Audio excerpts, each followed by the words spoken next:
I think it's time for us to get started. Again, thank you very much for joining us for Creating the Future with Marginalized People.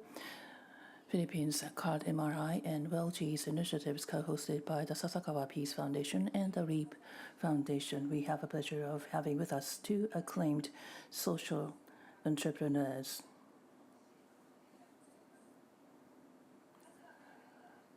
On behalf of the host, first of all, I would like to invite Mr. Tetsuo Kato, Executive Director, Sasakawa Peace Foundation, to say a few words in welcoming you.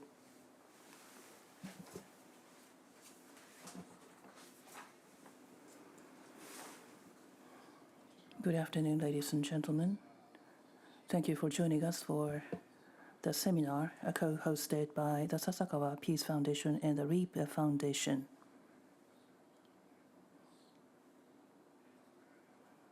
I am Tetsuo Kato, Executive Director, Sasakawa Peace Foundation.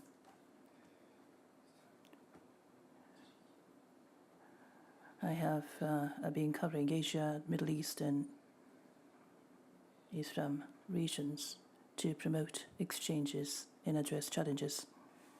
I am extremely honored to have Dr. Jaime Aristotle Alip as the featured speaker today. Dr. Alip is the founder of CARD MRI, a globally acclaimed network which has adopted very innovative approaches to eradicating poverty in the Philippines.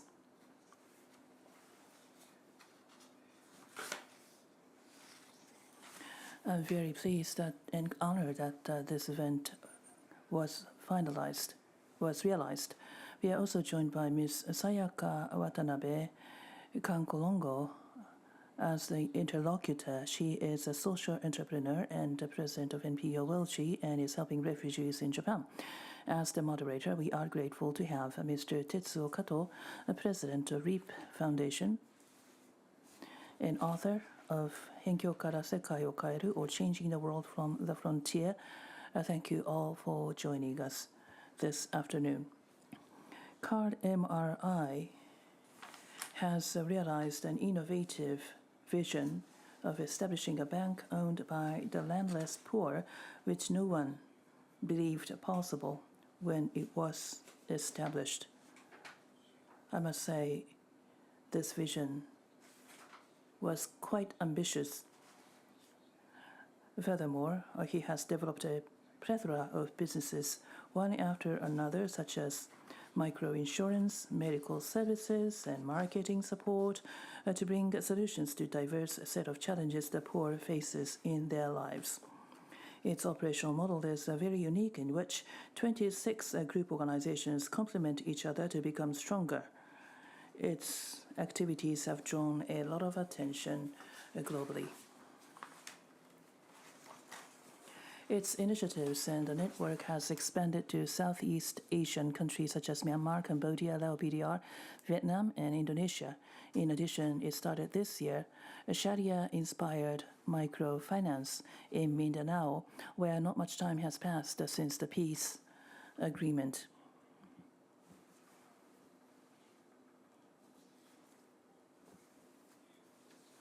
It has started a very unique, one-of-a-kind financial services business in Mindanao. If I may digress a bit, Japan's Asia Community Trust was the first to support Dr. Alip, who was busy raising funds to realize the vision of establishing a bank for the poor. That I hear that is why he is a fan of Japan, or Japanophile. I want you all to know that international cooperation led by the Japanese private sector can have much impact.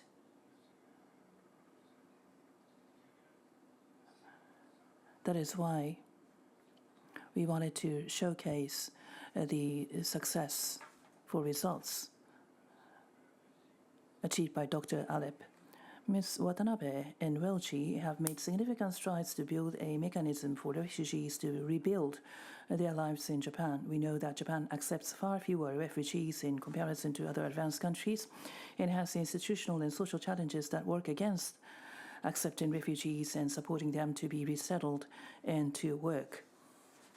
She believes that there has to be a mechanism for refugees who have overcome persecution and difficulties back home to rebuild their lives in Japan, and has made possible for them to acquire a stable resident status through working in Japan. Her initiative has engendered a major change in the Japanese society. More recently, European and displaced people have come to Japan in large number, so support for employment for them. WELgee has served as a model, I recall. Those who are still in Japan, I hear that the WELgee is supporting those who have yet to return to their home, those from Syria, Myanmar. There are many in Japan. For many years, it has supported thoroughly those who have come to Japan, and I have the deepest respect for the activities by WELgee. CARD MRI and WELgee have generated a virtuous cycle. What CARD MRI and WELgee have practiced shows us that supporting those who are socially and economically marginalized on the ground by providing them financial, economic, and employment support that they need could in turn lead to changes around access to finance and acceptance of refugees, and could lead to institutional changes. This could lead to a social transformation. So their activities are highly consequential. Sasakawa Peace Foundation has worked to promote investment from gender perspectives and to support female entrepreneurs. Based on the track record, the foundation established a new group to address social innovation on the 1st of July. The dedicated group will lead our initiatives to promote inclusive economic models and to support inclusive social institutions where refugees and immigrants can coexist. We are keen to learn from today's dialogue. Lastly, we are living in an era in which inequality and employment instability are becoming serious not only in developing countries but also in advanced countries, including Japan. And we now see a situation where a large number of displaced persons and refugees are forced to leave their home countries to take shelter due to wars in such places like Gaza, Ukraine, and Myanmar. I am confident that the two speakers who have strived to address daunting challenges with innovative visions will be a true inspiration for all of us. Thank you very much for your attention. Thank you very much. That was Mr. Adachi, Executive Director, SPF. We now would like to begin the program. First of all, let me invite Dr. Jaime Aristotle Alip, Founder and Chairman Emeritus of CARD MRI. Please come onto the stage. The title of Dr. Alip's presentation is CARD MRI's Insatiable Practice and the Horizon of Impact Finance.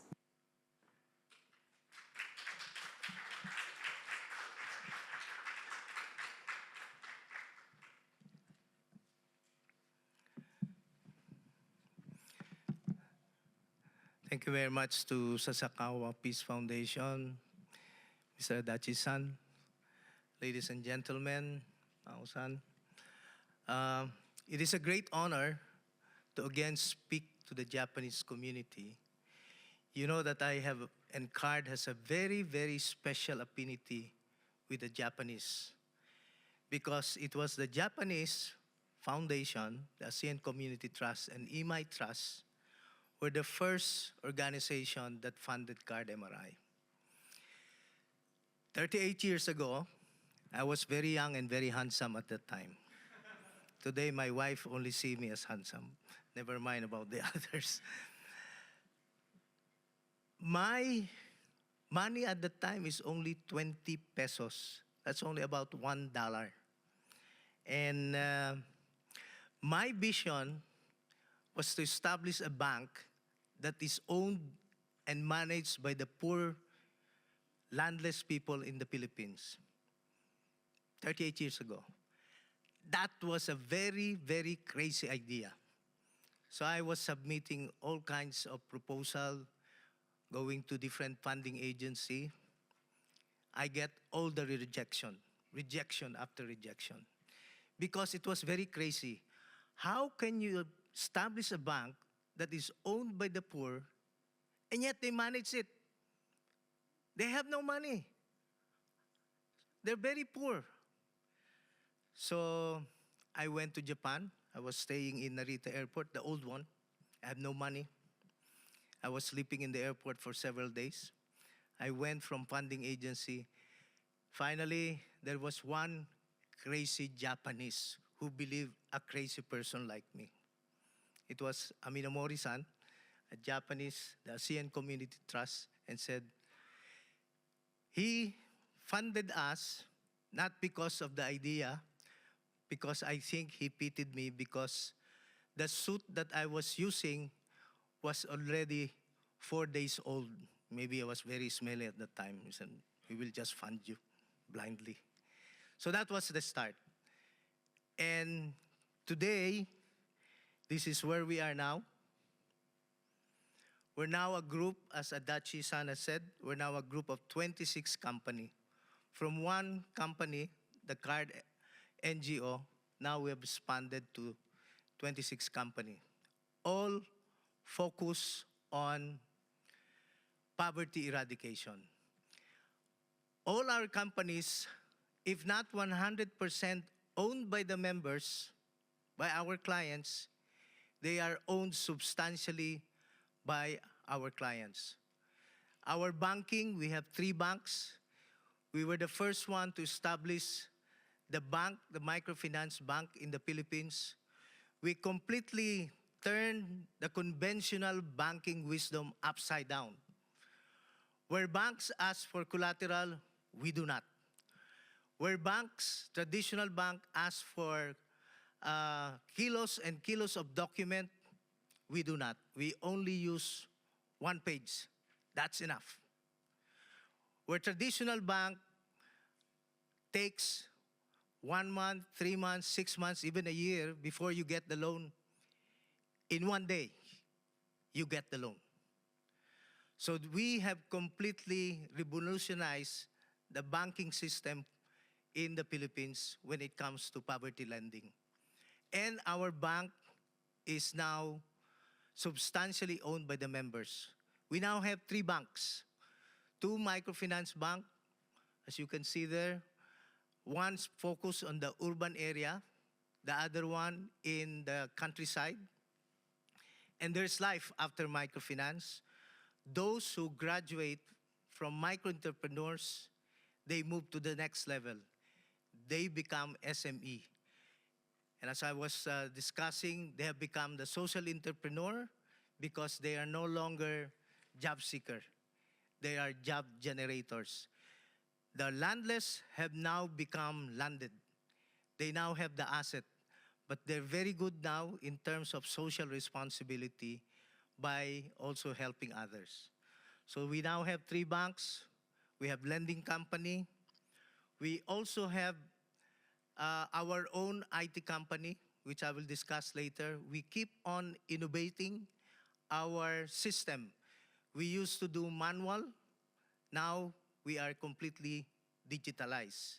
We now have an IT system so that we bring in efficiency and effectiveness with our clients very fast. And we also own 3 insurance companies, 100% owned by the members. And we also have challenged the conventional insurance claim system.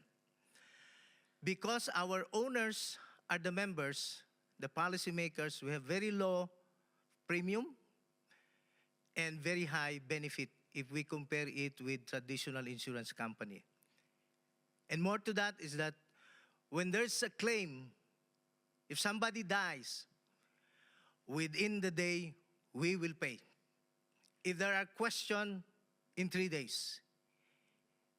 And if there are still other requirements, in 5 days with finality, we will conclude payment or no payment. So we're known as the 135 institution. Other conventional insurance company are also known as 135. It takes you 1 year, 3 years, 5 years before you get paid. But we have completely changed the whole concept. Now many are following our kind of system. Because we're in the business of poverty eradication, we also are in the field of health. We have our own pharmacy company, a pharmacy manufacturing company. We produce our own alcohol, our own soap, and our own generic medicine. So all these kind of things, because we want to lower the cost for our clients. Because if a client gets sick or the family member gets sick, 60% to 80% of their income will go to hospitalization, doctor's fee, and also medicine. And they were saying that if we're able to reduce the cost of medicine, then at least we're able to help them. So we produce our own generic medicine. And today, we're also now producing our own alcohol, soap, and all kinds of these necessities. And because our clients are also mostly women, they want to be very beautiful always. We produce our own cosmetics, perfume, so that they have good makeup. And we are also in the hospital. We're building our own hospital. This is owned by the members. We have clinics, we have laboratories, and the other one is that we also have our own educational institution. Because we found out in order to attack poverty, more interventionist approach is helping them in education. So we're giving scholarship. We have our own college campuses. We have 5 campuses in the Philippines. So bachelor degree on entrepreneurship, management, accountancy, IT, and also other kinds of courses. And we also have our own marketing group. So the clients, when they have problems in marketing their produce, we absorb them and we help them market. I think we also are able to market here in Japan. So these are the figures that we have. We are entirely present in 96% of the entire country, municipalities, cities, and villages. And we have about 3,600 branches, more than 3,600 branches all over the country. So we are present in the farthest town, the farthest village in the north, and also the farthest town, village in the south. Tawi-Tawi, the last frontier of the country, Sitangkai, 30 minutes away by boat, you're already in Malaysia. In Balut Island, 45 minutes, you're already in Indonesia. In another part, in Batanes, about 45 minutes to 1 hour, you're already in Taiwan. So, but we're not present in the China border area. So, this is where we are, and we have total client of about 9.3 million. Now we have updated this. This is about 9.5 million families that we are helping. And our total insured individual, we're the biggest insurance company in the Philippines. We have about 29.9 million persons that we're covering. This is about more than 28% of the entire insured Filipinos in the country, in the population. Adachi-san said we're present in Laos, Myanmar, Cambodia, Indonesia, Vietnam. I will not belabor this anymore because this has been substantially articulated by Adachi-san. Let me move forward. The financial inclusion on our way to combat poverty, because we are an institution that fights poverty, complete eradication of poverty in the country.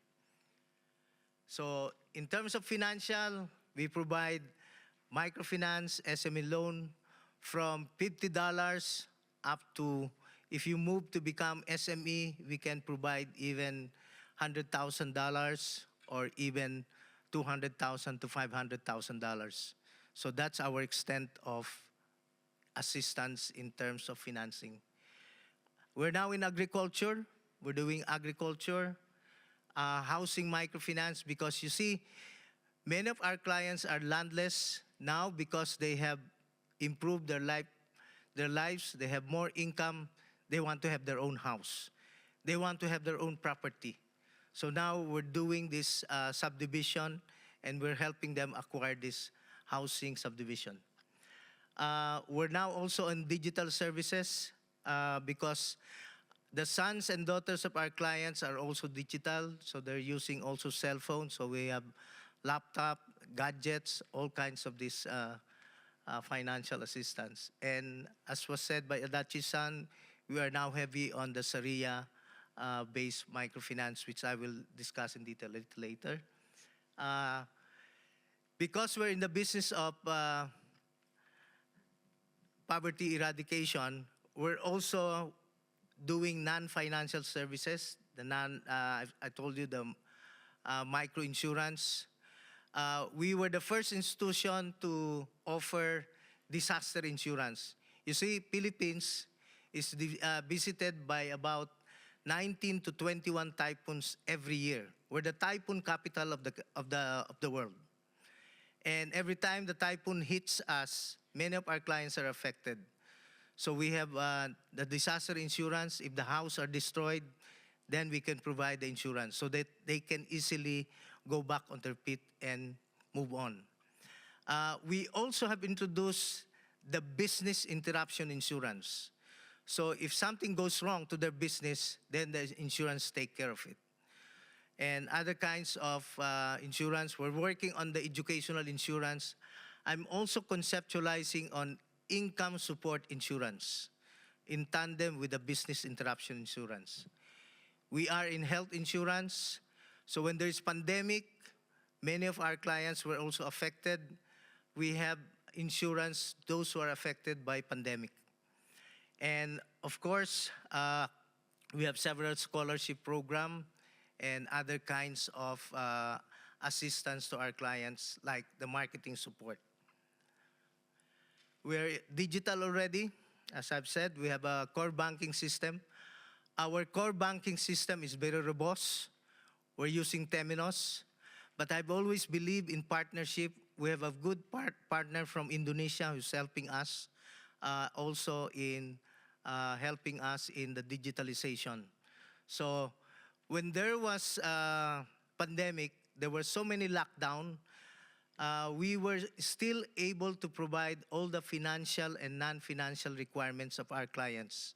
We have accredited agents. So those accredited agents of CARD Group are the one doing the collection, and they're also the one receiving, disbursing the loan, and also accepting deposit. So they are stationed in the far-flung villages. And we were allowed in this innovation from the central bank. And that is why during pandemic, we are the last mile who propel the economic backbone of the country. So the whole 9.5 million clients are the one doing all this kind of businesses like production, agriculture, and also job generation through the handicrafts. So this is our system. We have chatbot. Now, if our clients want to get a loan, in minutes, you can get the loan because we are now digital. In minutes, you can also pay us because you can pay in our credit agents. This is Sharia-inspired Islamic banking. Why did we have to go to Islamic banking? To truly become inclusive, we told the Central Bank of the Philippines that we should be able to address our Muslim brothers and sisters. Because, especially in Mindanao, where the action is, there's a lot of conflict there. One of the major reasons is because of economics. They don't have economic opportunity. they cannot borrow, nor they don't want to borrow in the traditional banking system or the conventional banking system. Because to them, the religious belief, they have interest rate, it is haram.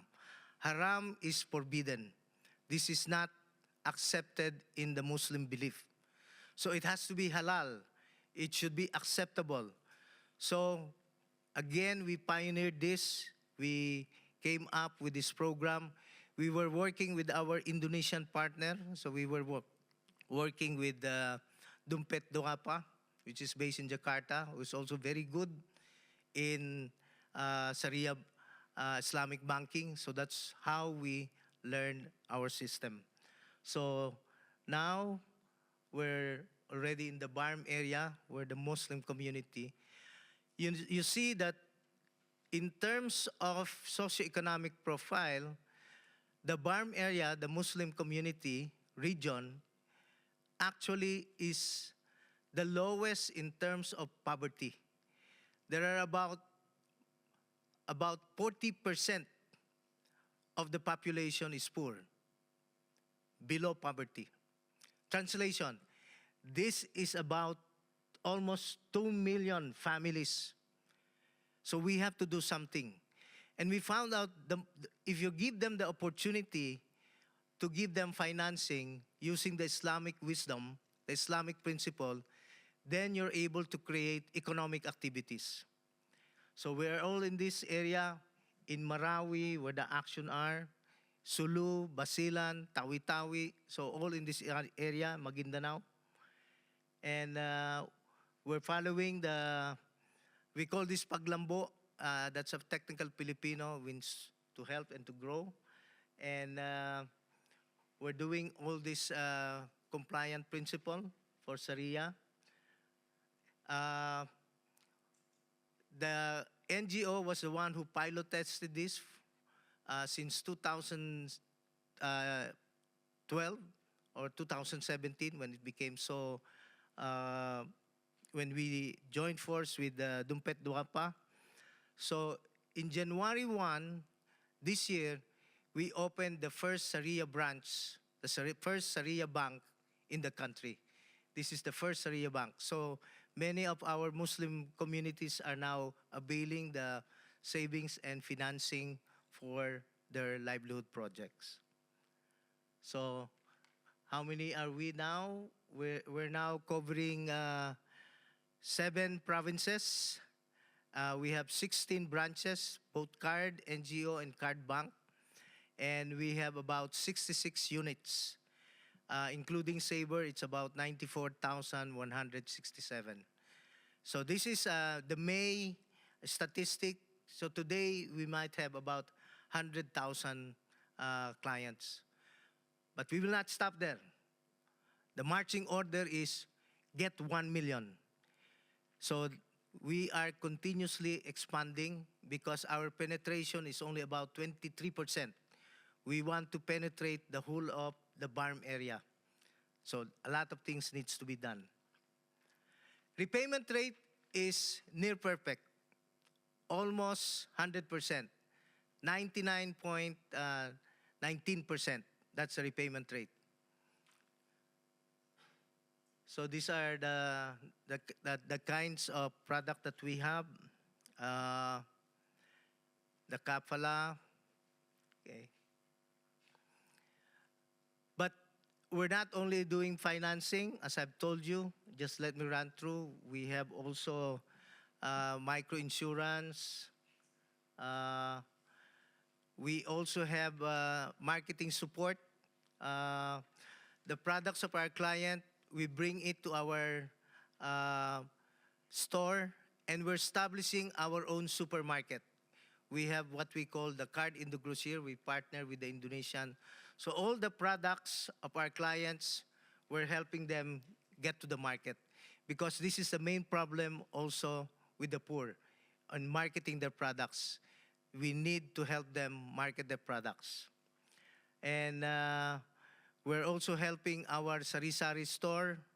We have about 1.1 million.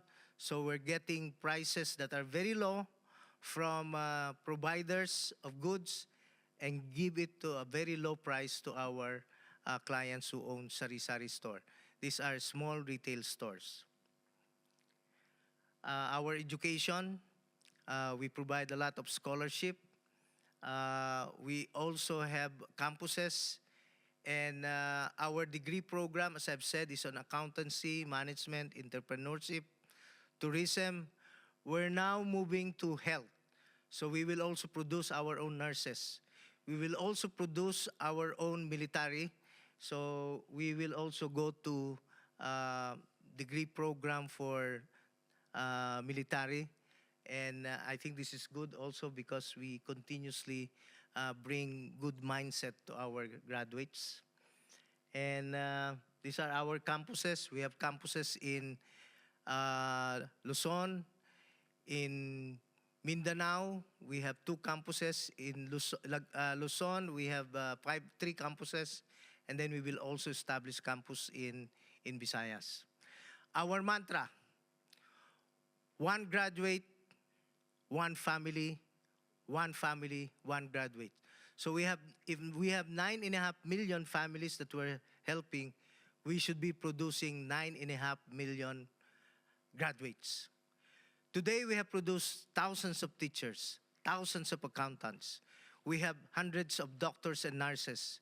And we also have graduates from the military, soon to become general, with very good mindset in helping the community. Our clients are also now in the political process. This is not my intention. This is not the intention of CARD to be part of the political process. Now, we have clients who are very, very poor, but because they are very successful, when they join the political process, they are now village chief. They were elected. Some have become mayors. Some have become vice mayors, councilors. We will produce also our own congressmen and soon to have a Senate. I hope we don't produce a president. She should be the president. Should be a woman president. Lastly, in the field of health, we are in hospital, clinics, pharmacy. We even have laboratory. So we're challenging the health program in our country. Thank you very much. Domo arigatou gozaimashita. Alip 博士、ありがとうございました。Please take a seat. Well, we now know that microfinance could be very effective, and I know that you're all familiar that how microfinance could be effective. What makes CARD apart from others is that repayment rate is almost 100%. Why is that? The landless poor, I mean, it may be possible for them to borrow, but why are they paying back? Unless they are successful economically, they won't be able to repay. That's one of the salient characteristics of the poor. So how this has been made possible? Their repayment rate very high. Oh yeah, because when you give loans to these poor women, you bring dignity to them. When you bring dignity to them, they will really work hard to show that they will be able to be successful in their businesses. And our way and approach in providing the microfinance, they start with small amount, $50. Once they're able to pay, make it $100. Once they're able to pay, after a few months, they will ask for more because they want to expand. The $100 became $200 until it become thousands of dollars and things like that. And I guess that's part of the secret, because you start small and then you grow bigger. The other thing is that they are part owner of the bank. They are part owner of our company, and we are really like a social business. And because they're part owner, we tell them, if you don't support, if you don't pay, the whole thing will collapse. So because they're part owner, they really make sure that they support and become loyal to the institution. But I must also tell you that some of our clients are not able to pay. Why? Because of calamity. They're hit by health. That's why the microinsurance came about. So if there are typhoons, there are earthquake, then this calamity insurance will be able to address that issue so that they don't go back to poverty. So they always have the safety net. So that will not be a problem. ありがとうございます。Thank you very much. Microfinance is not a system where it ends once you pay back. You borrow $15, then the next time you borrow $30, so they have a phase system to go to the next stage. And they don't deal with just clients. They deal with them as owners. And this is something that I intend to talk in the panel discussion, but 30% of the owners or shareholders are poor people. Why is it so viable like that? And I think the key lies in the phased system. Now, why microfinance? We have very little time left, so we will defer some of the questions to the later panel discussions. But the first, microfinance, and then insurance. Philippines is a disaster-prone country like Japan, but the administrative service is not well developed as Japan, and therefore the poor are most fragile against a disaster. So why did you begin such insurance for disasters? Why we began with microinsurance? Because there were no insurance before. I must also tell you that we used to work with a partner, traditional insurance company. Until now, we never get paid. We never got paid. It's about 20 years now. So we said that we should establish our own insurance company. In fact, we faced a lot of challenges and difficulties when we first went to the Insurance Commission. We said, and I told them, I want to establish an insurance company that is owned by the poor. And they just laughed. But after several advocacy, after several talks, after 3 years, they began to understand that this can be a model. Because we saw in the bylaws of the Insurance Commission that there is one sentence there that you can establish a mutual benefit association. But the interpretation of mutual benefit association was only for professionals, homogeneous. And I said the poor are homogeneous also. And finally, they got, I think, after 3 years, they got to understand. They said, okay, we will try. And now it has become a very good model, not only in the Philippines, but globally, because our microinsurance company, the CARD MRI, is now belonging to the top 500 mutual insurance corporation globally because of our very successful model. In fact, our problem is that we have too much fund from our microinsurance company, and the investment is where to put the investment. ありがとうございます。聞けば聞くほどですね、聞きたいことが出てきてしまう。The more I listen to you, the more questions I have in mind. So perhaps one last question, a very short one. It has to be a sustainable business while contributing to the lives of the poor. I think there is the right balance that makes CARD unique. What is your view on that? Yes, we have to be financially sustainable. We must be sustainable. Because I've also learned over the years, I was a professional beggar. That was for 10 years I was a professional beggar. I should have begged Sasakawa. I went to Japan, I went to Germany, I went to US, begging, I went to Australia, New Zealand, for 10 years. But there is what we call donor fatigue.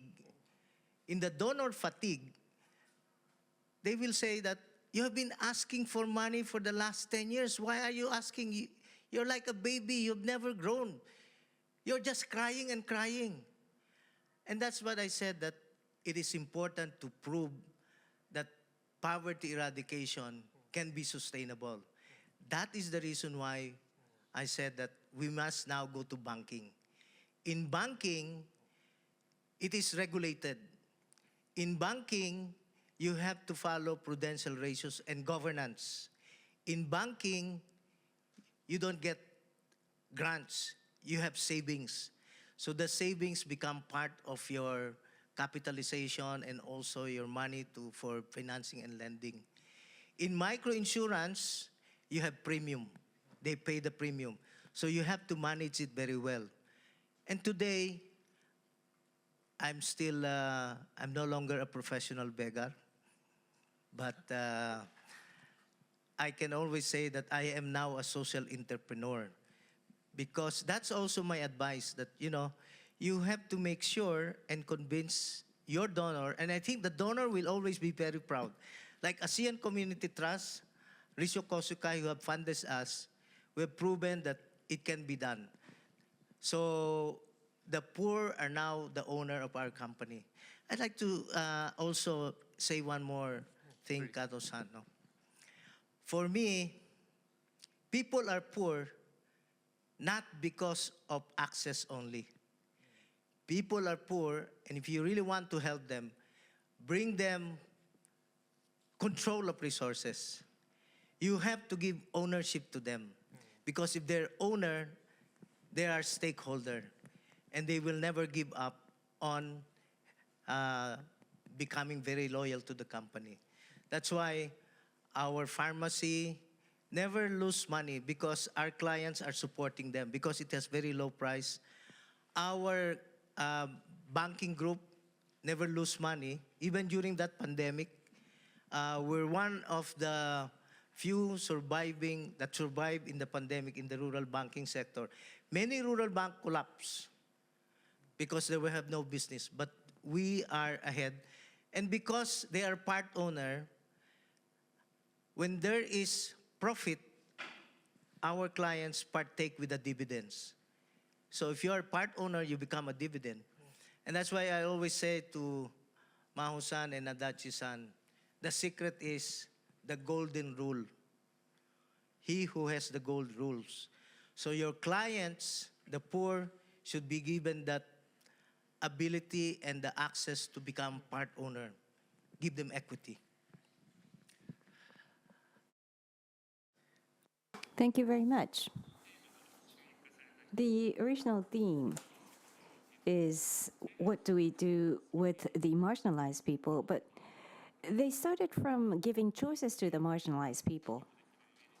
And that connects well to the mission of WELgee's, whose representative will be speaking after this. Rapid economic growth period after World War II ended in Japan, but this leads well into the next presentation. Thank you very much, Kato-san and Dr. Alip. The two will descend the stage, and thank you very much. Let me call upon the second speaker, Ms. Sayaka Watanabe Kankologo, President of NPO WELgee. The title of her presentation is WELgee Initiatives and the Potential of Impact Finance in Refugee Assistance. Thank you for inviting me.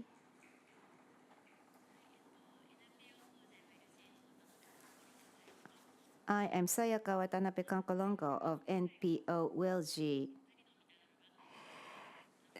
The two astonishing people who's attracting attention of the world. No, that was in the title, but no.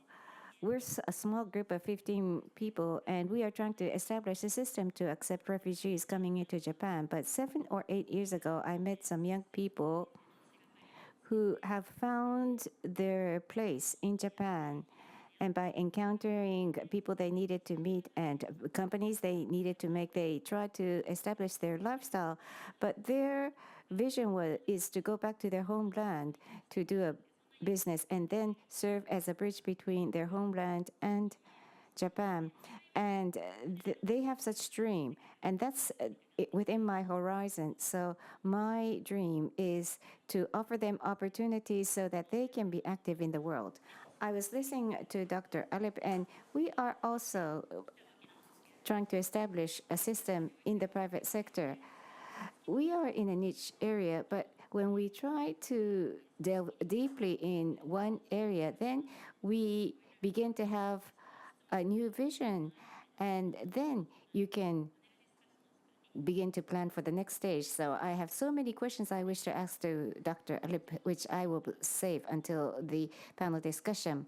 The title of my presentation is WELgee Initiatives and the Potential of Impact Finance in Refugee Finance.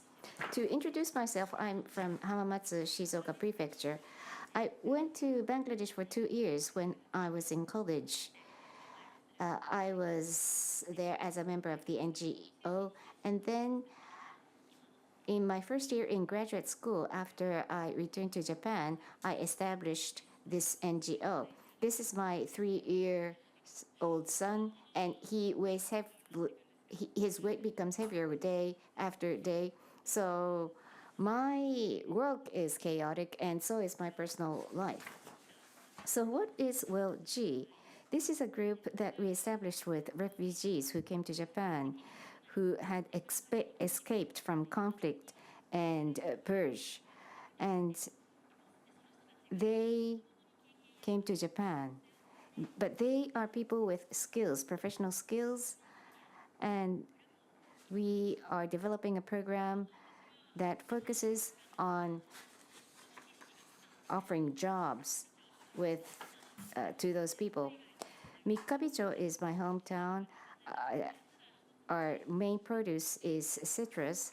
But when I was in first grade, because my aunt was a midwife, this is my.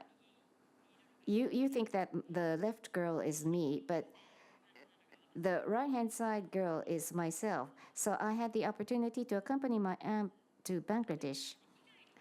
And that opened my eyes for the first time. There's a place other than Japan. There's a classroom other than my classroom. There's a town other than my hometown. And then after I returned, I went back to my normal life. But in my university, my mentor was involved in development project for more than 10 years in Bangladesh.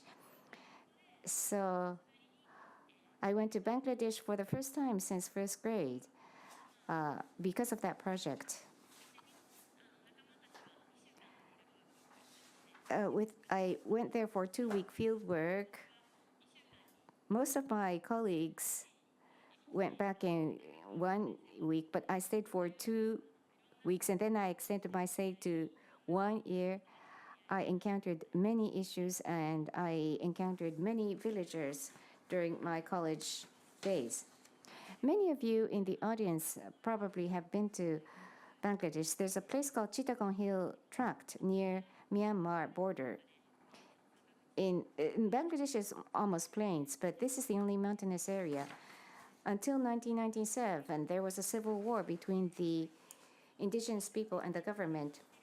And a peace agreement had been reached, but there's still information control by the government and deployment by military, and therefore the Japanese government had a hard time providing assistance to this area.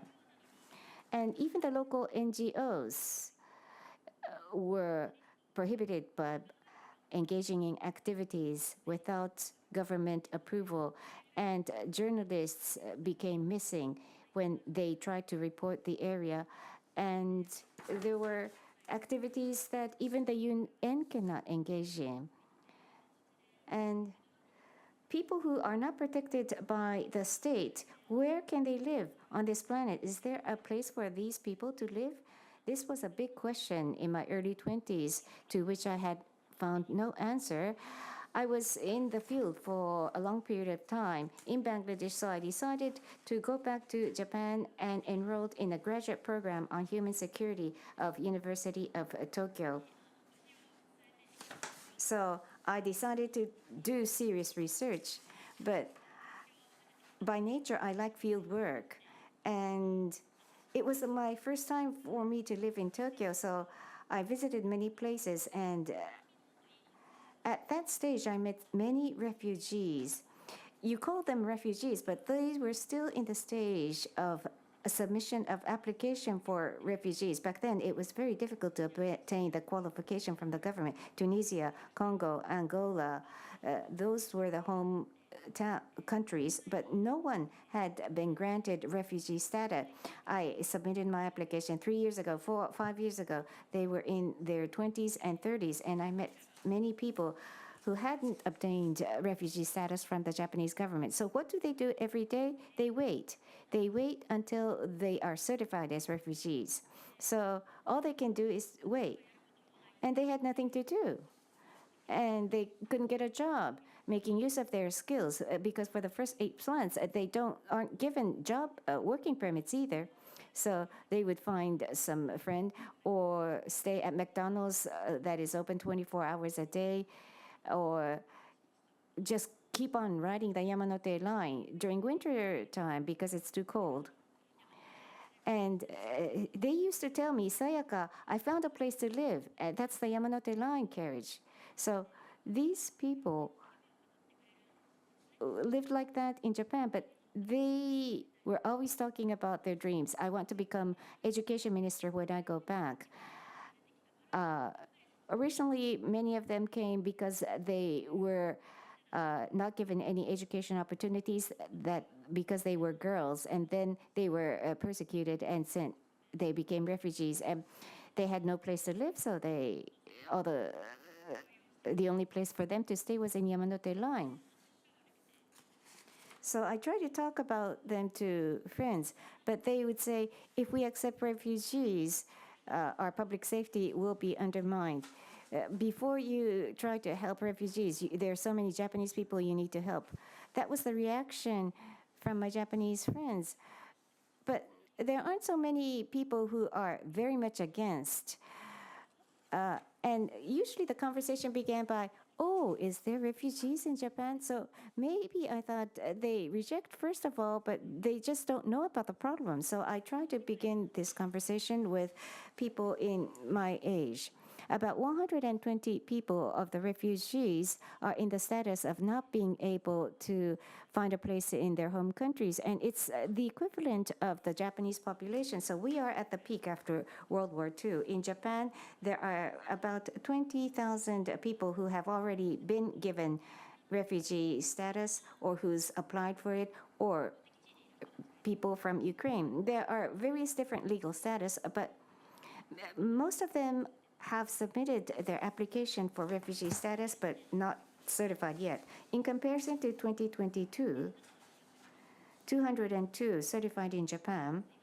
So the ratio of being granted refugee status is below 2%. Of course, there's no country that has 100% granting status, because then there is no meaning to having a screening system. But even if we compare Japan with other developed countries, it's overwhelmingly low. So that's why they had to wait. But why do you then come to Japan?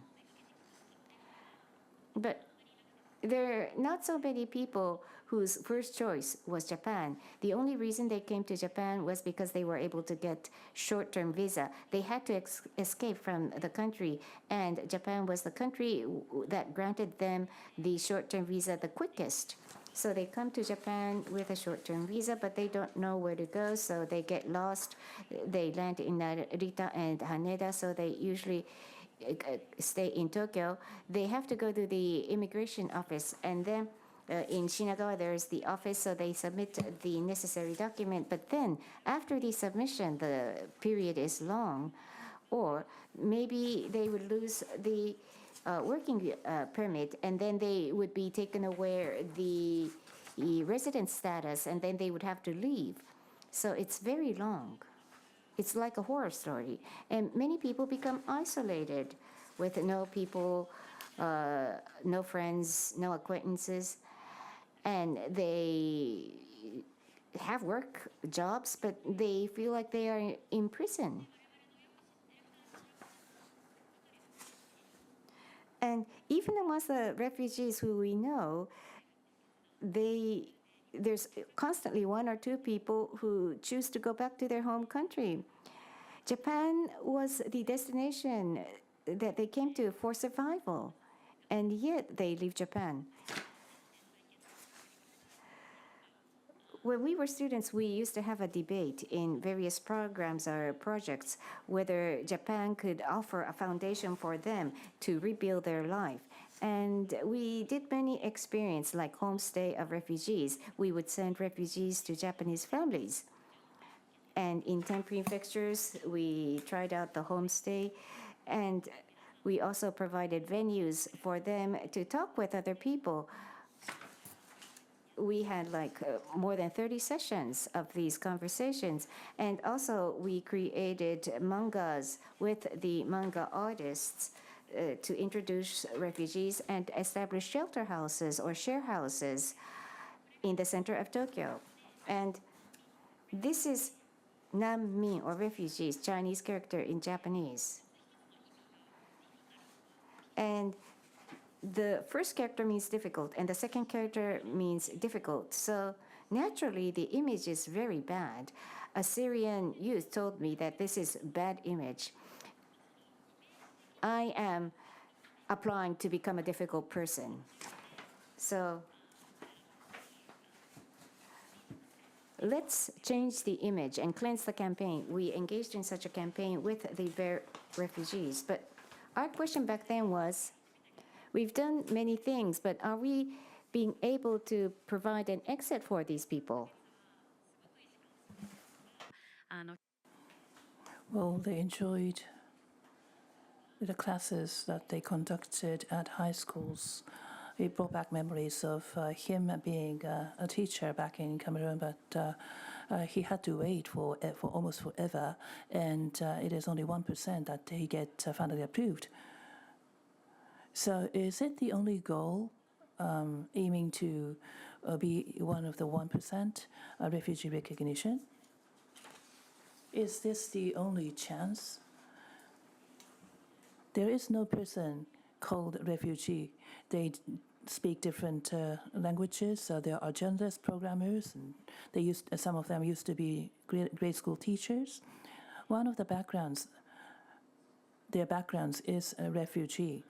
So it has been a trial and error process, and this is the WELgee talent program that we are currently focusing on. We call refugee talent, matching refugee talents with Japanese companies. That's what we are doing. Refugee status applicants may have thought to be low-skilled, but you will find that it is because there was no visa status they were able to obtain. That is why they were not able to resettle. In Afghanistan, he may have been a professional, but the skill cannot be enough to be qualified for employment by a Japanese company. So we are trying to translate refugee and refugee applicants as talents in Japanese organizations, because it's going to be a total waste of talent. You have to wait for almost forever after filing an application for refugee status. Those who should be recognized as refugees should be recognized, because Japan places much importance on humanitarianism, and if Japan continues to be a party to a refugee convention, but we need to give different options to the refugees. Is it the only thing that they need to do, wait for almost forever? They should come across companies so that they can unleash their talent. As long as they have a visa, he or she can secure a legal status.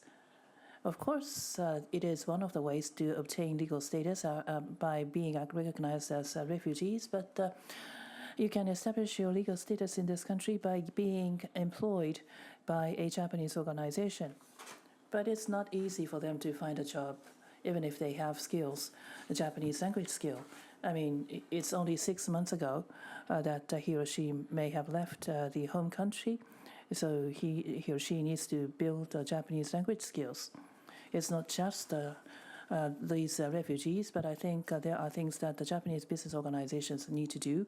But Japanese language skill could be a barrier, nevertheless. And if you go to an interview by a company, the ones you say that your application is pending as for the refugee status, the human resources department people, because of lack of knowledge, they lose a smile on their face. Maybe this person is a illegal worker, perhaps this person is staying illegally. And 100 companies, they go to be interviewed, but they never pass. So we are there for a long-term support. Career education. I know that while you are at college, you may have visited career centers, SPIs, and self-analysis.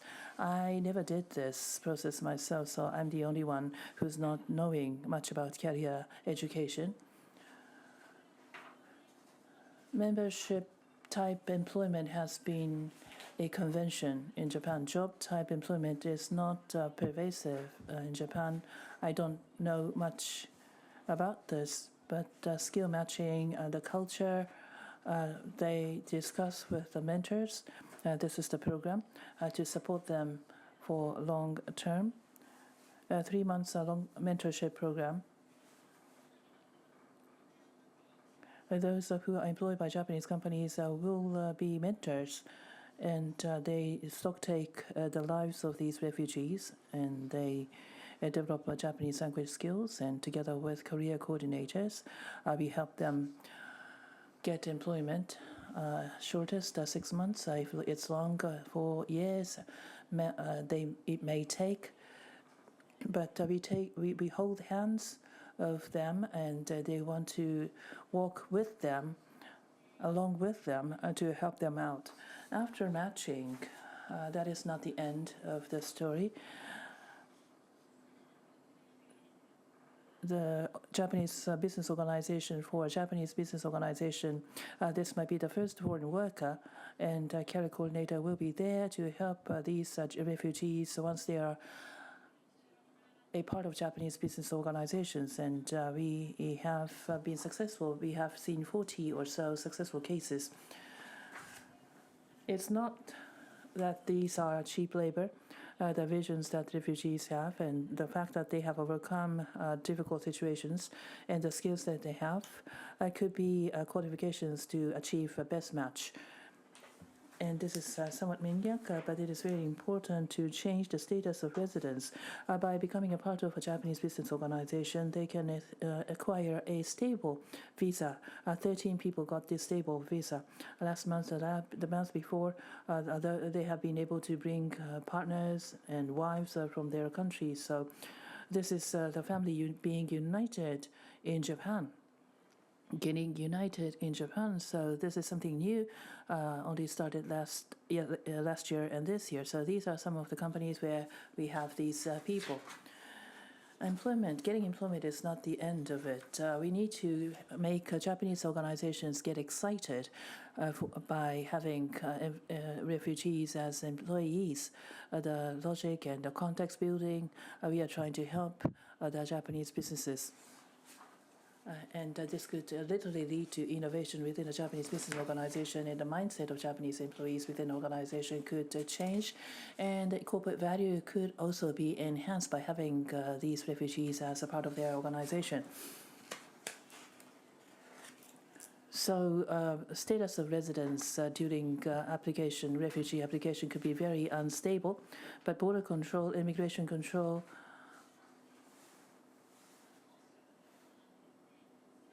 it's ruled by Ministry of Justice in the case of Japan.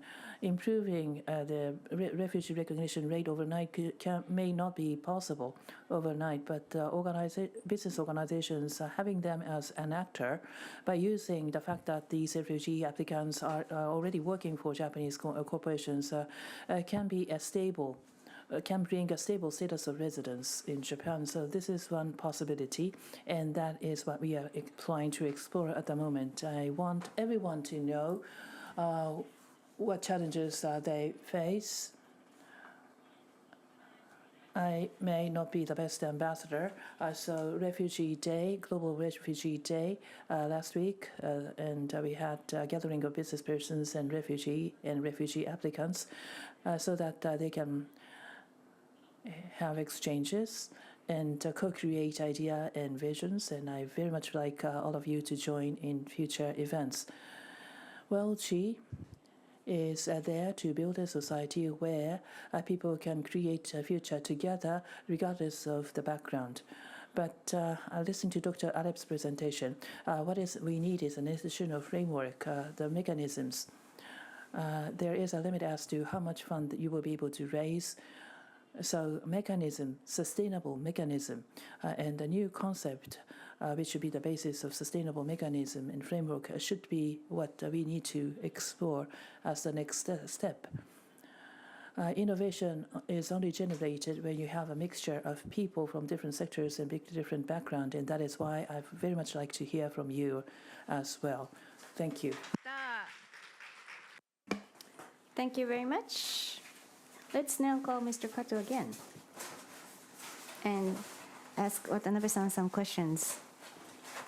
Thank you. We're losing time because your presentation was so interesting, but let me ask you just one question. You probably thought her presentation was very interesting, but it's very difficult to see what the common aspects are. Of course, if you do full analysis, you can do lots of explanation, but one question, values and ideology wise, you feel commonality. What impresses you or what moves you emotionally when you meet these people? Thank you. You were talking about the history, and I've listened to Dr. Alip and I've read his articles, but the reality we face today, against the reality we face today, it's difficult to change everything all at once. Then, if it's difficult to change everything all at once, why not create options? That rang a bell. Maybe in our daily activities, the people we deal with who are refugees may be offered choice, and we can surprise them and excite them with a choice that they never imagined they would be given to them. So rather than a challenge, exciting. We were having a chat before this session, but creating a concept that didn't even exist and being able to experience that with the recipients, the people who receive those choices, can give us more dreams. 2つ並べて聞くとです Well, poverty, the poor and the refugees, you may think it is natural for them to make a choice, but making a choice for them is not easy, either for the poor or for the refugees. That is why those who support tend to dictate what should be done. Supporting is not the end in itself. We need to give ownership. We need a sense of ownership on the part of those who are supported. And just one question before we move on to a panel. And I'm sure we will want to entertain questions from the floor as well. So as a segue, microfinance and supporting refugees are different approaches we are talking about the philosophy and what we are doing are very much similar. If there is something that you can learn from Dr. Alip in terms of financing or immigrants, refugees and immigrants, what possibility do you think there will be in supporting immigrants and refugees financially? Right. Job seekers,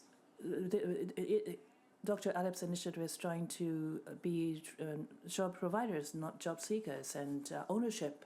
Dr. Alip mentioned was very important. That, I believe, is something that I can learn from.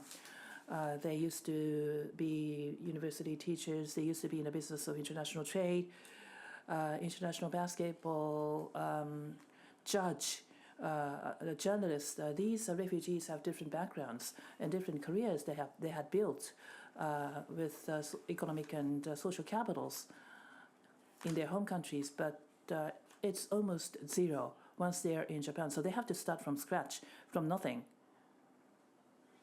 And they don't have financial wherewithal, they don't have legal status to build from zero. So socially, economically, and legally, they need to build a status. But there is no social connection to talk about. I mean, you don't have the personal network that you have built in Cameroon. You cannot bring that personal network to Japan. But if there is a small capital available on arrival in Japan, there could be a lot of potential. There could be more potential. So basic income type support we could potentially give. So once you generate a certain amount of income to the next generation of refugees, you repay the loan so that the repaid loan could be used for the next generation of refugees. So this is a mutual help kind of mechanism we could perhaps explore. In the Japanese society, there is a backlash against using public fund, government budget for the refugees and immigrants. I mean, we are not spending much public money because they're just on the Yamanote line going around and around. I mean, Japanese people don't like using taxpayers' money to help refugees and immigrants. But we should look at refugees and immigrants who can be economically productive. So why don't we propose that we take a short break? So we will take a 10-minute break. I know we have experts from the Philippines and we have financial experts, and I hope this break will serve as a valuable opportunity for you to do networking. Thank you. Thank you once again. I will be moderating the panel discussion with the two speakers, and we will also be taking questions from the floor. First, I've listened to both. You've listened to each other. What did you feel about the other presentation? Could you mutually share with us your impression of each other? I was telling her that don't say the word challenging. Get excited. Because when you say challenging, you at the back of your mind, there will be problems that you will be facing. And I think the more excitement you put in, you bring in more passion. I like the presentation because it gives us a new perspective on how to handle the refugees or the would-be refugees in more than ways, in more than one way or another. We're actually doing almost the same in the Mindanao area. We're now also coming up with a program on bringing in, mainstreaming in the ex-combatants from the, not only from the Muslim community, even the NPA, National People Army soldiers, so we're bringing them in. So in a way, it's also very challenging, just like what you're doing. It has become very interesting. But I think I like the matching that you're doing. You have an array of different companies and making them more excited in bringing in these would-be the refugees, because they have, whether you like it or not, they really have skills in accounting, engineering, because these are professionals. So I think I'm getting more ideas on how to work with. Actually, my mind is already becoming more and more excited, because I said, if I situate this, maybe the ex-combatant, I bring in also the business sector and match them. Because, you know, these ex-combatants are graduates also. Some of them are my colleagues in the University of the Philippines. And, you know, they're one of the more brilliant students, but because of different perspective and different kinds of political biases, they went under. So. ありがとうございます。もうここから Thank you very much. New ideas are already emerging. Now, Watanabe-san, what about you? Yes, I'm excited. Start from being excited. Yes, that's a good advice. But the challenge may be too big and too complicated. So it's important to focus on one particular subject, says the investors. NPO is not an investable scheme.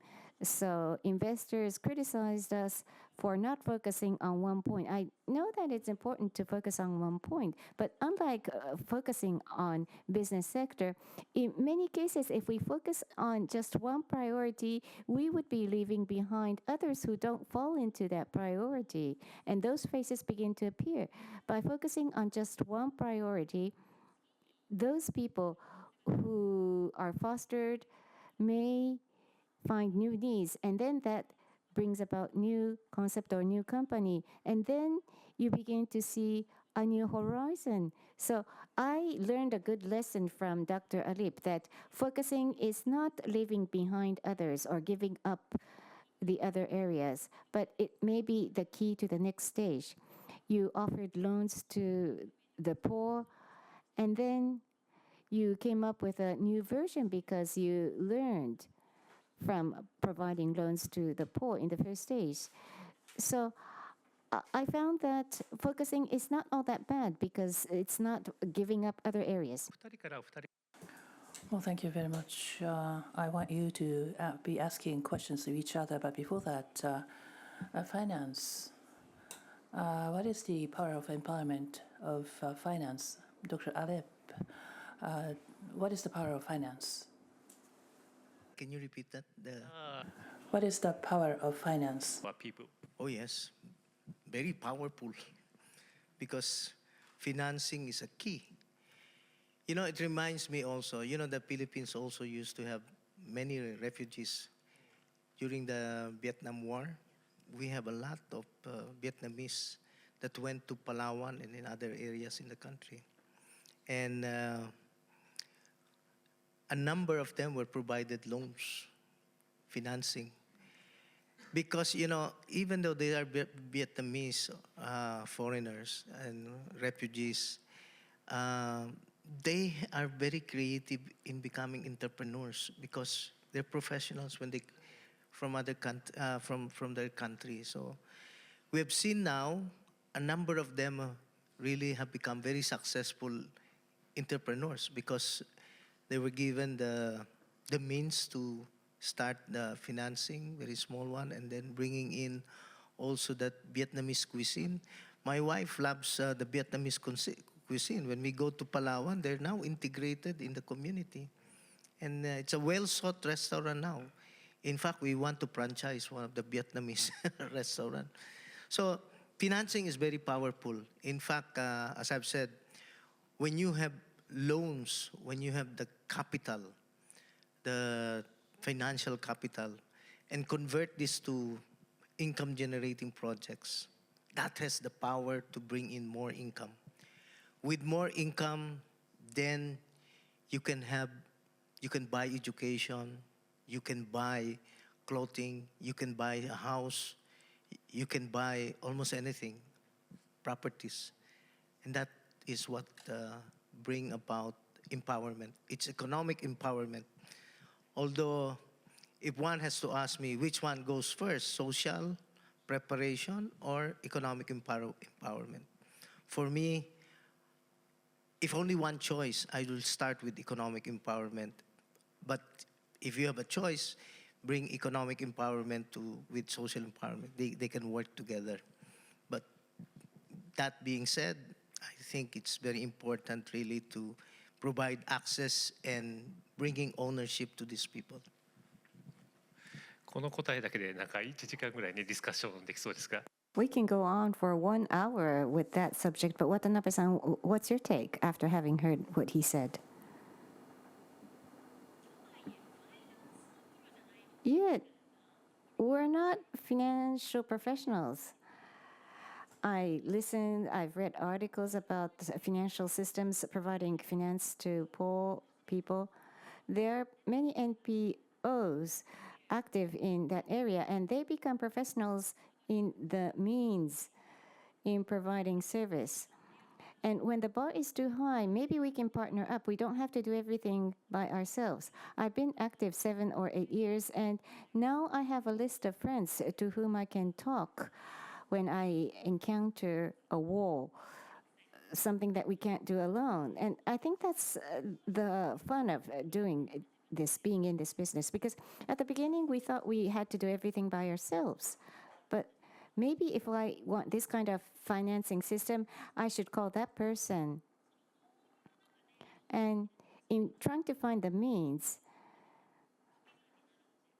there's a multiplier effect that I can talk to this person who will talk to that person. And having those contacts within the society may become a multiplier effect. We don't have to do everything by ourselves because there's so many models. So I think that's one of the key activities we want to do in the future. お話を繰り返 Whereas we've heard financial empowerment and social empowerment, economic empowerment and social empowerment should be pursued at the same time. It's not an either or. In Japan in particular, economic, financial empowerment and social empowerment are separate, unfortunately. So perhaps that's something that we need to change. So far, we have been talking about positive results, but microfinancing and WELgee, I know that you have had a lot of difficulties. Learning from the failure must have been important, and I know that your leadership has been an evolution.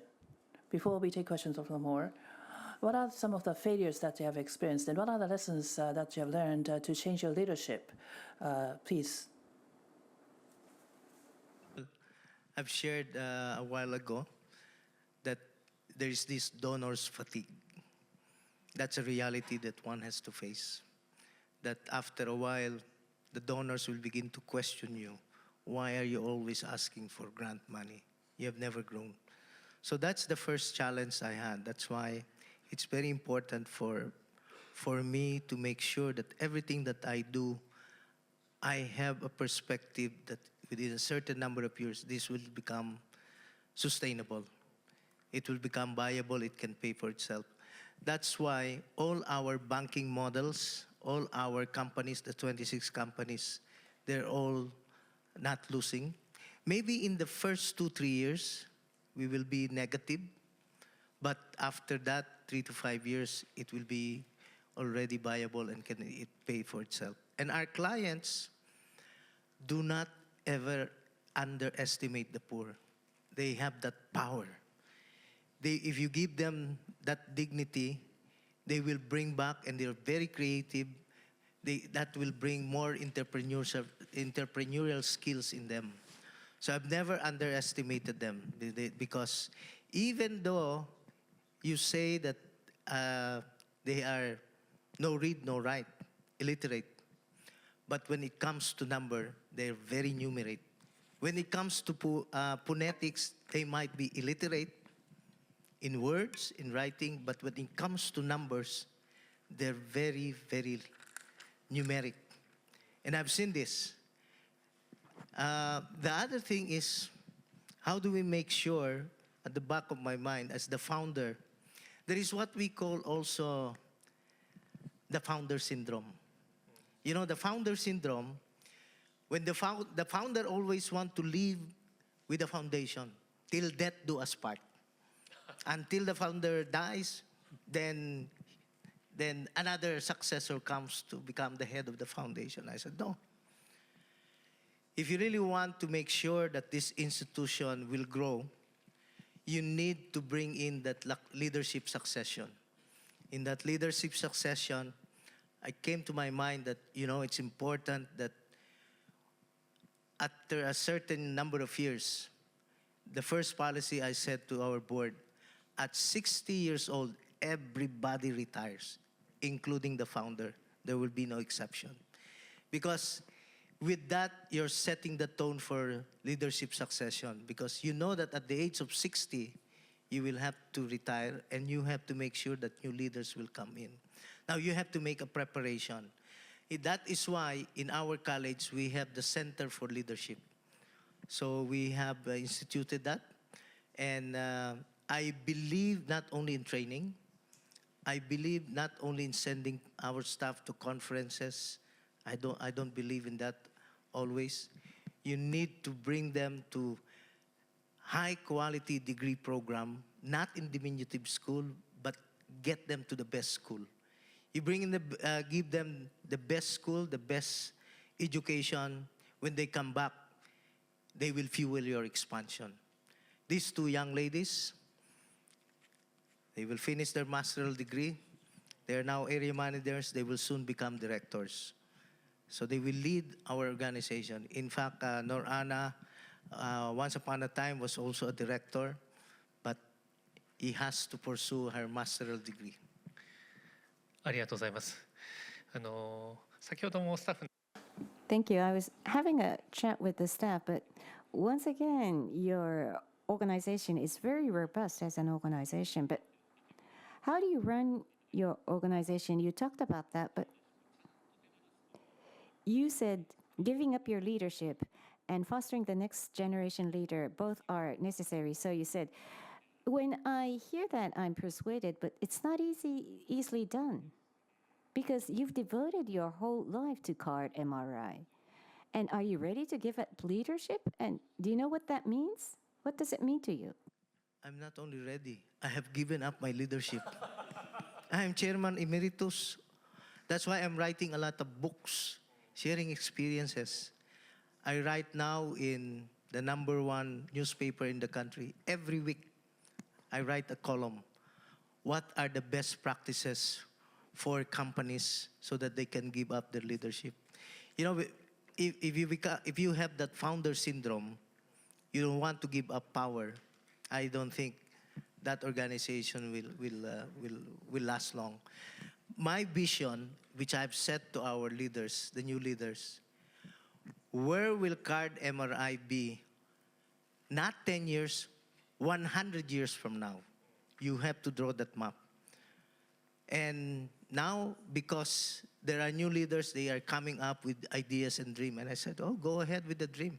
They want now the microfinance bank, CARD Bank, the first microfinance-oriented rural bank, the smallest category bank.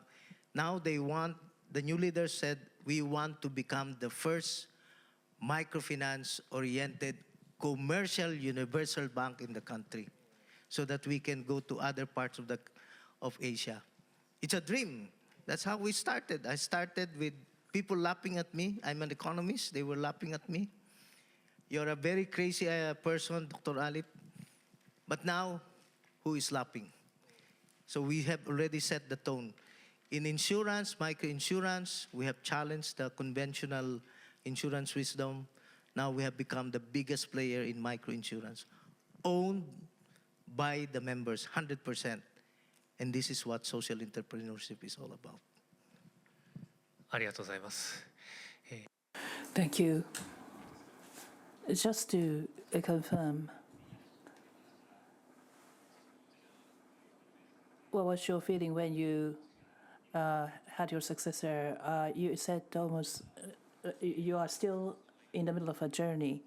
That is why you have microinsurance and card group, which will last for not only for 10 years, but 100 years. That is why, since now you have your successors active on the ground, you have now you have visions. And I would like to invite Ms. Watanabe to react to what we have heard before we open up the floor for Q&A.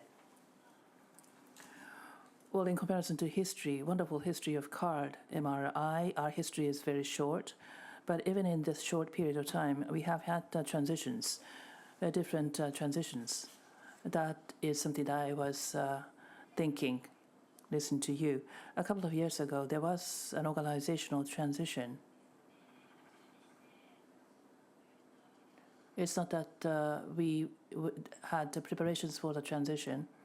I don't know how to describe it, but I forced it to stop. In retrospect, what were the reasons? Perhaps the biggest reason was that I was not prepared to say I didn't know. Although I said that I didn't have solutions to all the questions, but to the Japanese and outside stakeholders, I was not brave enough to say that I didn't have the answer. What do you think? when I was asked what do you think, I didn't have a courage to say that I didn't know. It was like the last straw, so to speak. So I had to stop, and I had to do some soul searching. I then realized that I shouldn't try to do everything myself, but should ask for the help of those around me. That's around the time when I came across Kato-san. That is why he is smiling. So your leadership have gone through a process of evolution, and I'm also struggling myself. So I can empathize a lot with you. I know that a lot of you have questions, so please raise your hands, and please wait until the microphone is brought to you. There will be a microphone. There is going to be a roving microphone.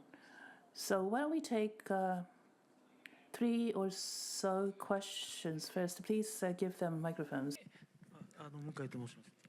My name is Mukai. Going back to what Ms. Watanabe said, I'm not an expert, so I felt like I'm viewing a magic. But refugees getting working visa, so they become no longer refugees when they get working visa, because refugees were persecuted in their homeland. So that's the reason they came to Japan. So that's their legal position. But by getting a working visa, that doesn't erase the fact that they were criticized and persecuted in their homeland. So what would be their legal status? Thank you very much. That's an important question. And we will take a few questions. 素晴らしい質問ありがとうございます。My name is Gagi. I have a question to Alice Alip-san. I attended your lecture about 10 years ago. I'm very much interested in financial inclusion. I once worked with ACC 21, the Secretariat Act.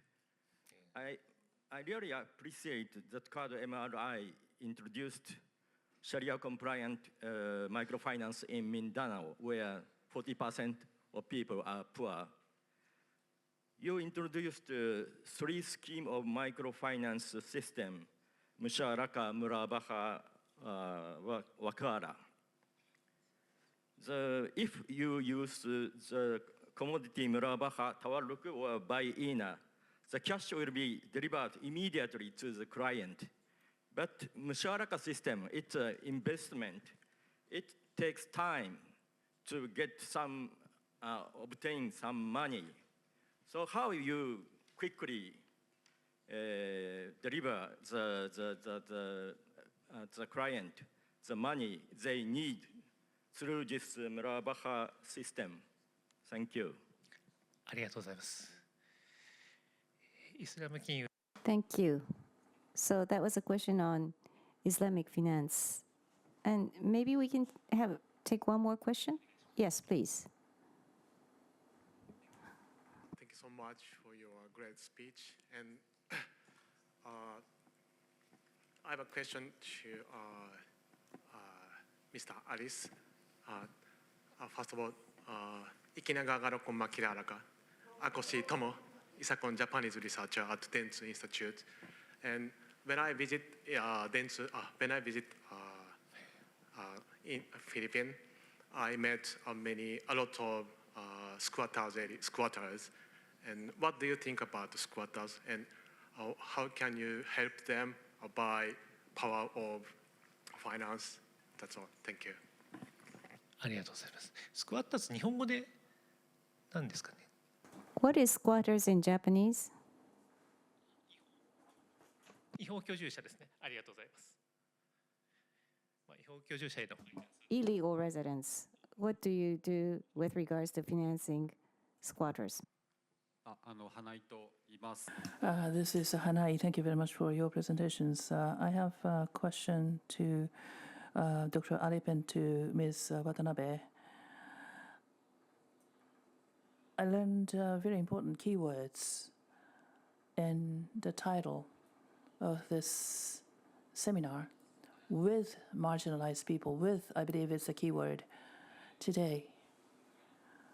Meanwhile, unfortunately, when we look around us, there are fragmentations and divisions all around us. Respecting dignities of others,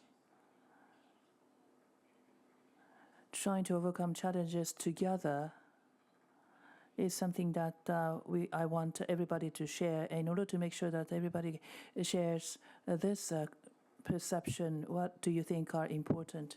Thank you very much. Wonderful question. まず主演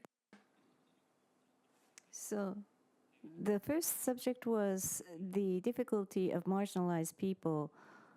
So, Dr. Alip, squatters and other illegal residents, what do you think about providing financial services to those people? Do you have any clues? Oh, I don't have clue because I've done it already. We went to Tondo, where many of these squatters are.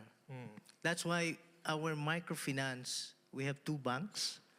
The one that's specialized in the urban area, specifically for squatters. So I know their psychology. We studied their psychology very well. Also the urban area, the marginalized group in the countryside. So I'm already there in Tondo. I don't know if you are referring to Tondo, where you went. So we have several units and offices there, and many other squatter area. The repayment rate is near perfect, almost 100%. I'm not afraid to enter that area. I'm a Filipino. I said to myself, I must come and help. Because if we do not come and help, nobody else will. There are others, dole out, giving food, free assistance, all kinds of the things. But the problem there is that it's a charity. It will never be sustainable. But give them the means, the financing, help them to, start their business. And with always great respect with the women. Great respect. Because if they are poor, you give them the recall technique. Because the poor people will always say, oh, I don't know anything. I'm very poor. I am illiterate. You give them the recall technique. The recall technique is, what were you doing when you were still a child? Normally, if you are poor, you belong to the poor family. And if you're a girl, the girl is always part of the livelihood of the parents and the grandparents. The boys are playing. The men are playing. The women are the one who are helping in the livelihood, like pig racing, crops, production, handicraft. So you just have to do the recall technique. What have you been doing? And they will say, oh, the flashes of memory, capitalize on that. Then you have the skills. It's like riding a bicycle. When you learn to ride the bicycle, and if you don't ride anymore for so many years, and you try it again, because you have that skill innately, flashes of memory, the skills will come very quickly because you have done that over again. So I'm not afraid. Do not be afraid to touch them. That's why I'm never afraid with the Muslim community. I will go to the ex-combatants because I think they need help. Now, coming back to that Sharia financing, also from my friend from ACC 21, with Michu Ito. I think he was, it was difficult at the first time, but it was very exciting to do the Murabaha and Musharaka. Musharaka is the cash. It's a joint venture. And it's very easy to establish also the kind of business margin that you will agree. Because we look at the 3 years industry, if they will go to crop production, in the 3 years experience, this is how much income they earn. So you just agree. 20%, 80%, 50%, 50%. It's an agreement. That's why you have to have that contract. And once you have that contract, you honor that contract. and our Muslim brothers and sister, they honor their contract also. If they lose, then we lose.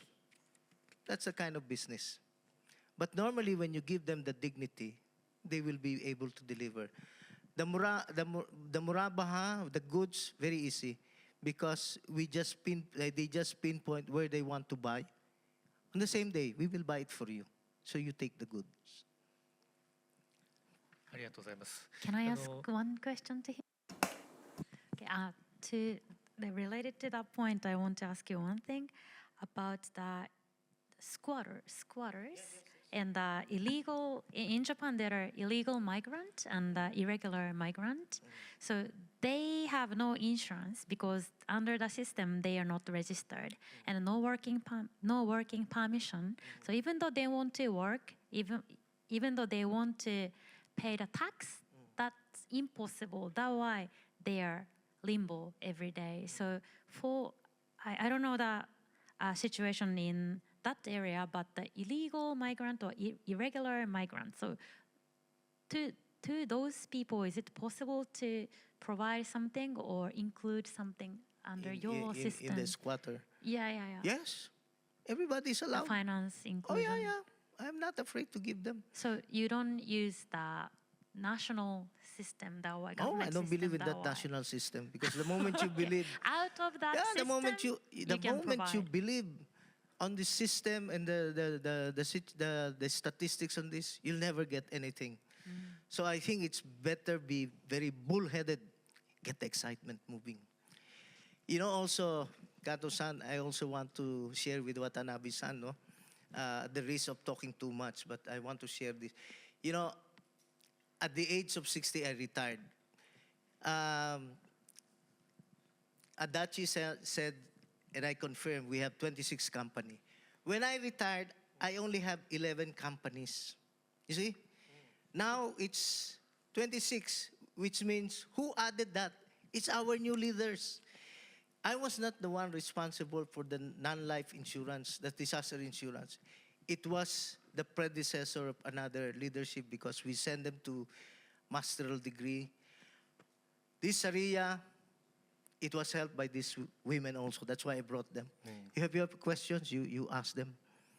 And many of our companies have been done by the millennials. They have been done by Gen X and Gen Z. And I said to them that, because some of our leaders are saying, oh, they're very difficult to handle, the millennials, this generation, because they have different. I said, no. You have to manage them. You have to help them.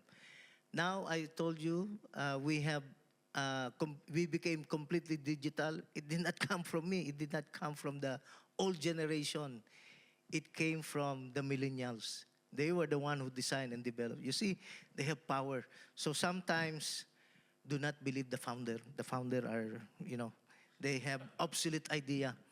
Just like government, I don't believe sometimes. But don't put that in the media. ありがとうございます。少しいい質問に戻りつつですね。 Thank you. Going back to that question and Dr. Alip's legacy, I was reading the history, but I think that the culture of his organization reflects his own personality or culture. Now, going back to the question, I think both of your organizations deal with the people in difficulty in similar ways.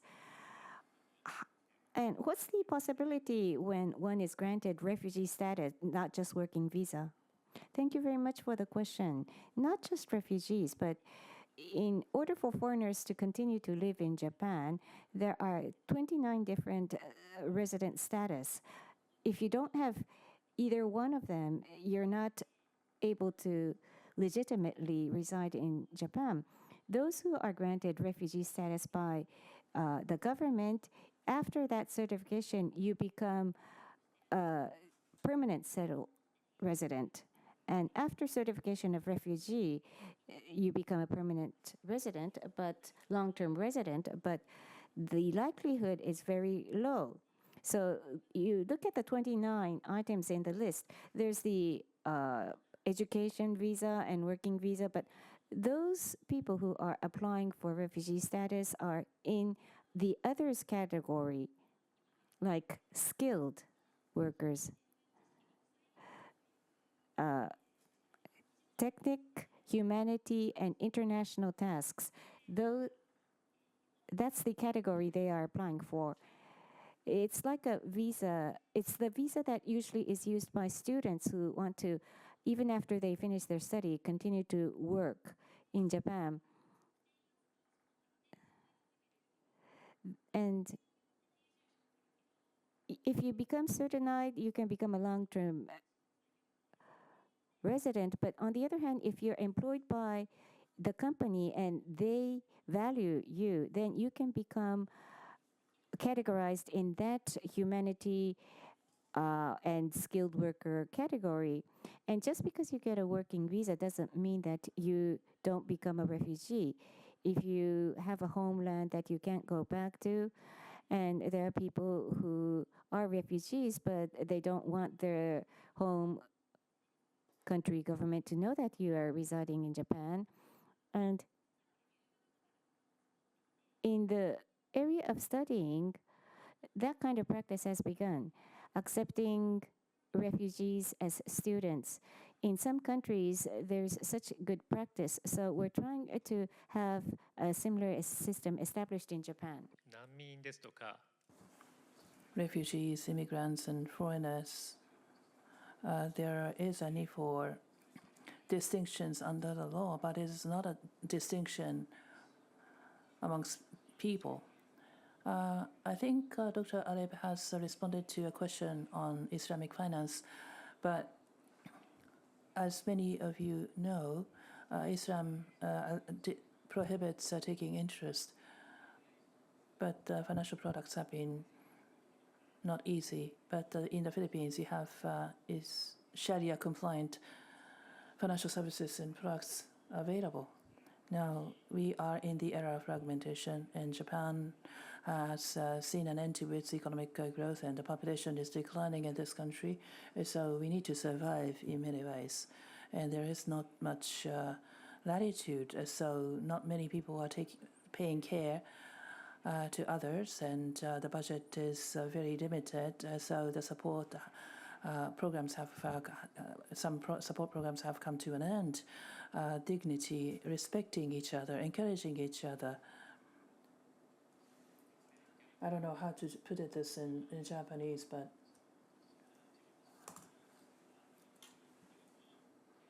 respecting the rights of others, that I believe is very important. And what do you think is the key in making all the initiatives sustainable in the era where the world is divided and budget is limited? What kind of network do you need for the future?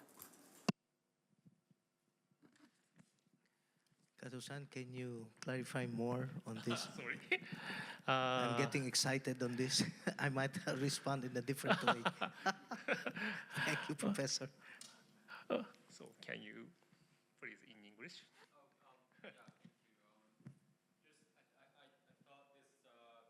Please use the microphone.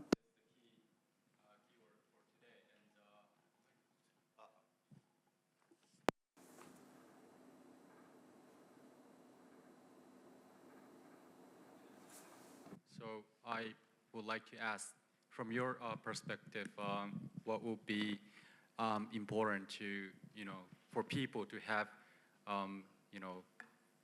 respecting each other and caring each other, not just, posing, or forcing, the support from, one direction, but, mutual, so, Mutual respect. Yeah, respect. What could be a key from your experience? Well, for mutual respect, we always bring dignity to our clients. For example, I'll give you a very good example. When there is a disaster, our staff will go to the areas where our clients are affected because their houses are, they have been destroyed, their crops have been destroyed. under the traditional financing program, the banks, when they come there, they're so afraid they want to collect money. But in our case, because we're bringing dignity and self-respect, our institution turns into a development organization, more development. So we come there with our hammer, with nails, with the saw, and help them rebuild their house. That's the first order. Do not create more troubles to them because they're already in trouble. So you need to help them and show that you are compassionate and caring. This is a very good example on how we handle our clients. When calamity comes, everybody, we're turned into a human development machine. We collect food, we collect clothing, we collect all the kinds of donation and bring it to our clients. And some of our clients will pay loans because it happened on a day that they should be paying. We don't want your money. First, you need to get back on your feet. We will help you. So we bring our hammer. We help you in rebuilding your house, in rebuilding your livestock and your crop. Because in this way, you show that you're caring. You're bringing dignity. And also, the insurance play a very important role. That is why we pioneered and revolutionized the claim system. Within the day, we will pay. So we deliver the money right away because they need the money most. Because my concept is, this is just like savings. When you need to withdraw, get your savings right away. In claims, when you need the claims, give them right away the claim. You don't need to wait and don't ask for kilos and kilos of document because they're already in trouble. They need help. So be there always and be prompt on helping them. This is just simple things that we do. And our clients really appreciate that. That's why the loyalty is very strong. There's not loyalty, it's a bond. It's a bond. There is this Japanese word. It's devotion. I like that. In the samurai, it's devotion. I like that. The samurai spirit, the devotion, is very strong with the family. I learned a lot from the Japanese because I have been going back and forth many, many years ago. ありがとうございます。渡辺さんのお話にも伺いたいんですけど。 Back to Watanabe-san. Again,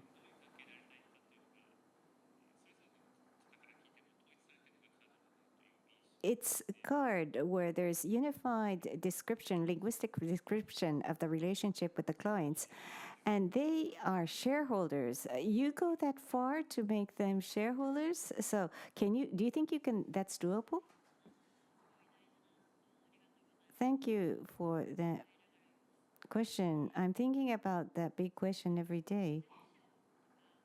The vulnerable people or the minority, let's help them or engage in them or include them. If you're a member of the society, you want to feel that you're important to that society. And I think our mission is to build such a society. Japan may appear to be a mature society, and there aren't so many people starving, but each person has pain. Maybe even if you earn a lot of money, you have pain. And if the government comes with a policy for low-income households, maybe middle-income households are hurt. Maybe if the government comes up with a single mother household policy to provide assistance, maybe if you're a double income family, you're still hurt. Maybe you need help, even if you are a double income household. And I think a society needs to provide satisfaction to everyone, but each case is complicated, and you may need experts or NGOs to accommodate those specific needs, but to tolerate those people going beyond the framework may be necessary. I like what you're doing, matching the refugees and then the companies. But I just have, my mind started working already. Maybe if you can set up a company, which we have done before with our scholars, pay forward. Once they are able to get a job, you pay forward. They pay forward. Maybe they can give some, yeah, so the money circulate. Yeah, they can give some, I don't know if it's a fee or some donation or some, so that it becomes self-sustaining. And I think it will multiply 1,000-fold. Collect also money from the company because you're giving them skill. So it is something challenging, but make it exciting. I got great mentor today. ありがとうございます。このまま仕組みができてきそうですね。Maybe this will be a beginning of a new system.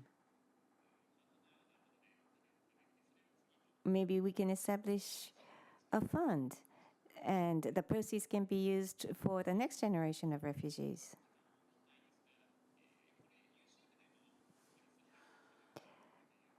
There's a plan to provide streaming through YouTube.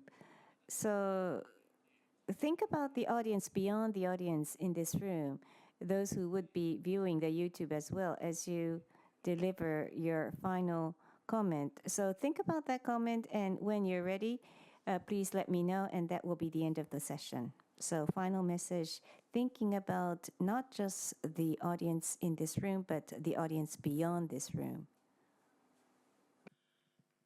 My business is poverty eradication. I'm not really in microfinance or microinsurance per se. Our vision is eradicating poverty in this country. But the approach that we're taking is social entrepreneurship, wherein the members become part owners of the business. That's why all our companies, if not 100% owned by the members, are substantially owned by the members. That's why we have this very, very strong bond with our members, because they don't want their company to fail, because they partake on all the benefits and the dividends. Thank you very much for listening.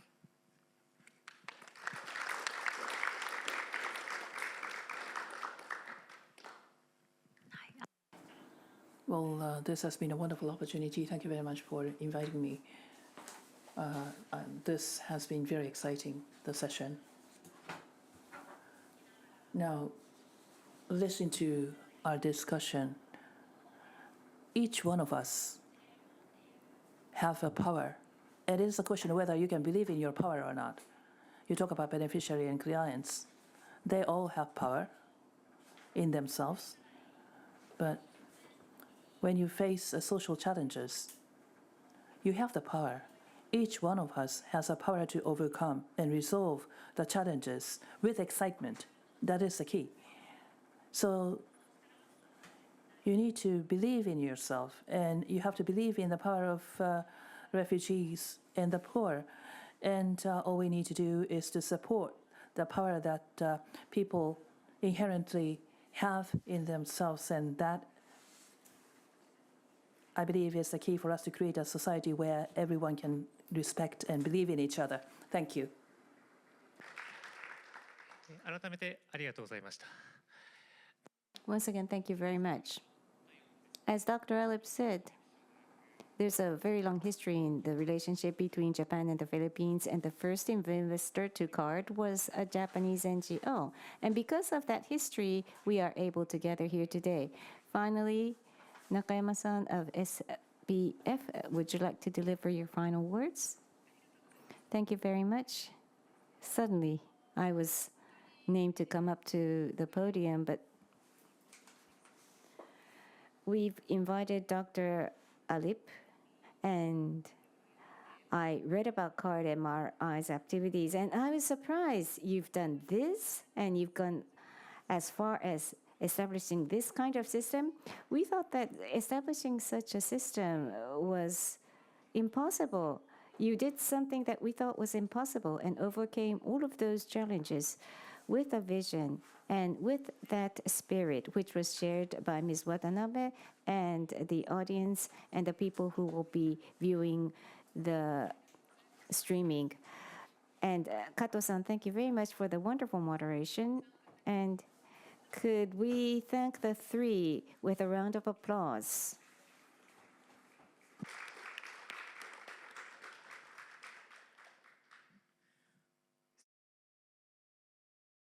So with that, we would like to bring this seminar to a close. I would like to ask the three speakers to step down from the stage. Thank you so much.